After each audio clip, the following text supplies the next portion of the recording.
다른 이슈가 충분히 나와서 주가를 상승시킬 수 있겠다라고 생각을 했었습니다. 덕분에 큰 수익이 났네요.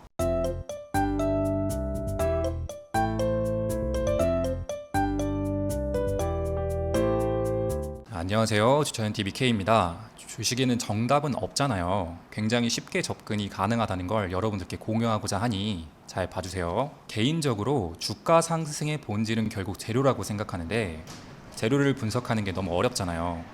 언제 올라갈지, 언제 시장에서 관심을 받을지 알 수 없기 때문에. 근데 일정이 정해져 있다면 일정 근처까지 주식을 홀딩하다가 이 재료가 좋게 반영받지 못한다, 그러면 손절을 하면 되고, 반대로 시장에서 관심을 많이 받아서 올라가면 수익을 챙기면 되니까 기간에 대한 걱정을 안 할 수 있다는 게 이 매매의 장점입니다. 어떤 분들에게 추천을 드리냐면, 변화하는 시장에서 단기 트레이딩의 대응이 너무 어려우신 분, 그리고 대형주 장기 투자는 너무 변동이 없어서 답답하신 분들에게 굉장히 추천을 드리고요. 그렇다면 이 단기 수익 매매의 기준이 무엇이냐? 기간은 7일에서 30일 정도를 보시면 됩니다. 정해진 기간으로부터 이전 7일 그리고 이전 30일부터 매수를 하시면 되고요. 목표 수익률은 5%에서부터 본인이 이 재료에 대해 굉장히 잘 알고 있다, 그러면 20%, 30%까지도 수익이 가능하고, 만약 내가 그렇지 못하다, 내가 이걸 잘 모르고 일단 좋아 보여서 샀다 싶으면 5%부터는 수익을 챙겨주는 방식으로 진행을 해주시면 됩니다. 손절은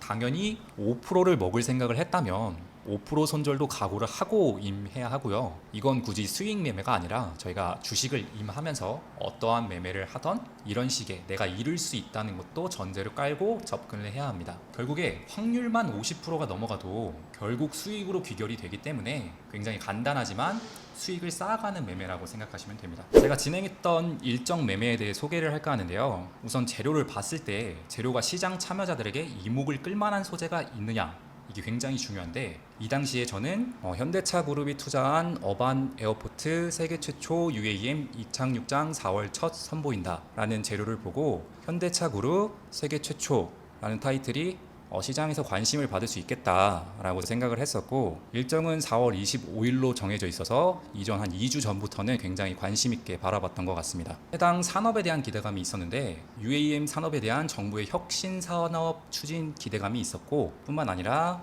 대한항공, SKT, 한화시스템 등 국내 대기업들의 적극적인 투자 기대감도 있었습니다. 그리고 세계 최초의 타이틀과 이착륙장의 공개로 인한 일상 실용화 기대감이 주가에 영향을 줄 수 있지 않을까 생각했던 것 같습니다. 관련 종목으로는 베셀은 항공 사업에 진출하여 경량 항공기 국책 사업 개발 업체로 선정된 바 있어서 관련주로 분류했고요. 기산텔레콤은 중계 장비 전문 업체로 무인 항공기 기술을 보유하고 있어서 관련 종목으로 분류했습니다. 네온테크는 산업용 드론 사업을 추진 중에 있어서 관련 종목으로 분류했습니다. 재료의 기대감을 믿고 배세를 매매를 했었는데요. 당시 제가 예상했던 재료로 상승한 건 아니었지만 미래 모빌리티를 국정과제로 삼고 UAM을 상용화한다 라는 재료가 나와서 이제 높은 상승을 보였고, 원래 UAM 산업은 해당 산업에 높은 관심이 있었던 만큼 다른 이슈가 충분히 나와서 주가를 상승시킬 수 있겠다라고 생각을 했었습니다. 덕분에 큰 수익이 났네요.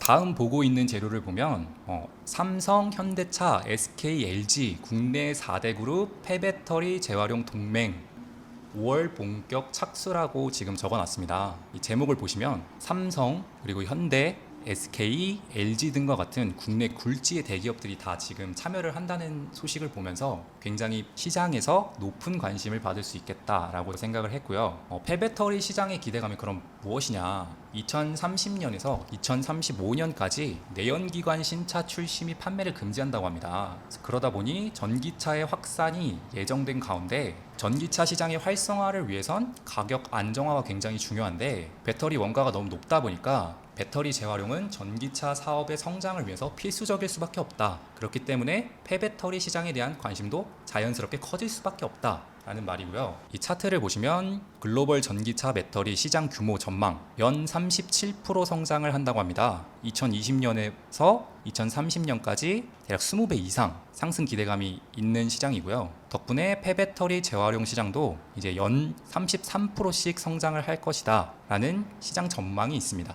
관련주를 알아보자면 MPC는 대표적인 폐배터리 관련주로 생각하시면 되고, 배터리 처리 전용 용기 특허를 보유하고 있어 현대글로비스와 전기차 배터리 전용 용기를 공동 개발하고 특허를 취득한 바 있습니다. 영화테크는 전기자동차 2차전지 부품, 자동차 전장 부품 등 사업을 영위하고 있고 국책 사업으로 폐배터리 이용한 재사용 개발 사업을 진행한 이력도 있어서 관련주로 분류했습니다. 파워로직스는 삼성 SDI, 삼성전자, LG화학 등을 중요 거래처로 보유하고 있어서 관련주로 분류했고요. 코스모화학은 자회사인 코스모 에코캠을 통해서 폐배터리 재활용 사업을 추진한 바 있어서 관련주로 분류했습니다. 오늘 매매한 걸 지금 이렇게 첨부를 한 건데요. 이렇게 일정이 정해진 재료를 통해서 어렵지 않게 매매가 가능하다 여러분들께 알려드리고 싶었고, 앞으로도 기대감이 있는 재료를 공유하고 개인적으로 매매를 진행하면서 업로드 해보겠습니다. 감사합니다.